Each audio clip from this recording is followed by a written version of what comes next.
Anyong guys, welcome na naman sa isa nating recipe for today. For today's video, gagawa tayo ng pork barbecue. Philippine style na nalagyan natin ng Korean twist.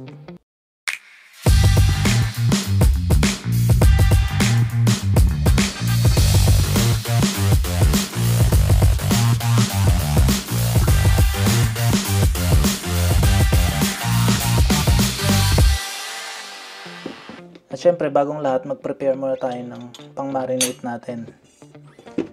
So, lalagyan ko to ng gochujang. So, bali, parang Filipino style din. Pero, lalagyan natin ng Korean twist. Lagay tayo ng mga 1 kutsarang gochujang. Mga 1 tablespoon din ng ground garlic. Lagay din tayo ng ground ginger, fresh ground ginger.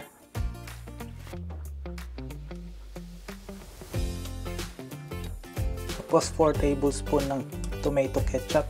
Kung may banana ketchup kayo, mas okay. And then maglalagay din tayo nitong rice syrup. O kung wala kayo nito, pwede kayo maglagay din ng asukal or brown ng white sugar or ng brown sugar. Mga 2 tablespoon lang nito. Maglalagay din tayo ng 2 tablespoon ng suka. So yung gamit ko dito is pinakurat na suka.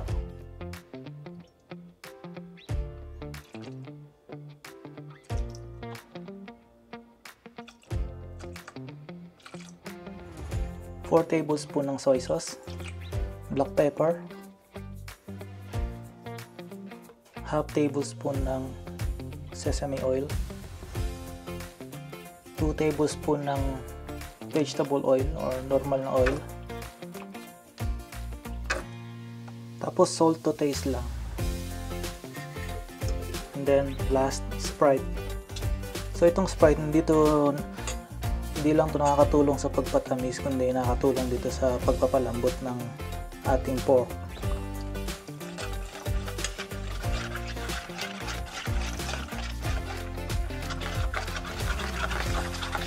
So lagay tayo ng kalahati lang, siguro mga 150 ml kasi 300 ml tong Sprite na to eh. Dadagdag pa ako ng 1 tablespoon pa na rice syrup.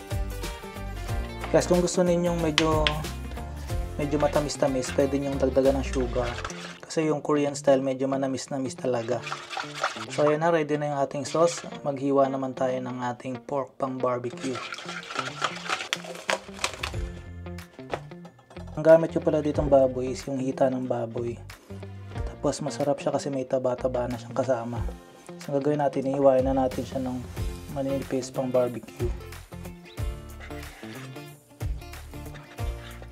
Iwain natin siya ng katamtaman lang para yung mabilis lang siya maluto at saka para mabilis siyang lumambot.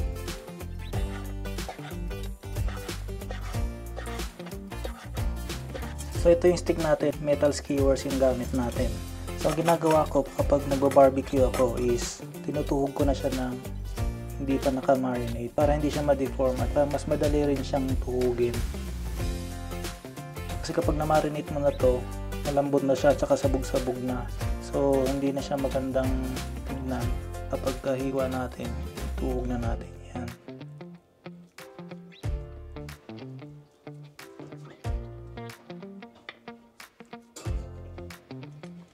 Ayan, so tignan nyo, pantay-pantay yung pagkakatuhog natin, di ba?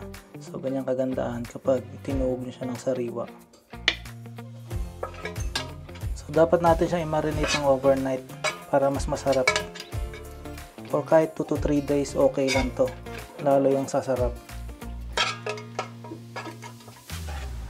Tapos lagyan na natin yung pang marinate natin. Yan.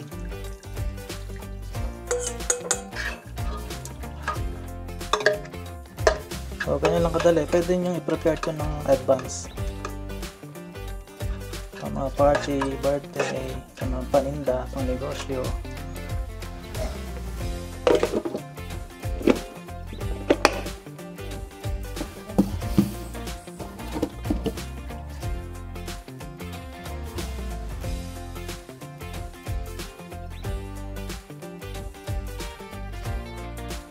Ang gamit ko nga pala dito is air fryer. Pwede rin kayong gumamit ng oven.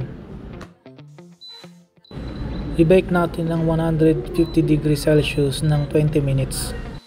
Kayo na bahala mag-adjust ng temperature depende sa gamit ninyo kung oven o air fryer. Pero pag air fryer kasi, dapat mag-start kayo sa mas mababang temperature. At ayan, perfect na perfect ang pagkakaluto natin. Air fryer lang ang gamit natin dito. So guys, kung nagustuhan yung recipe natin for today, please subscribe to my channel and follow for more. Annyeong!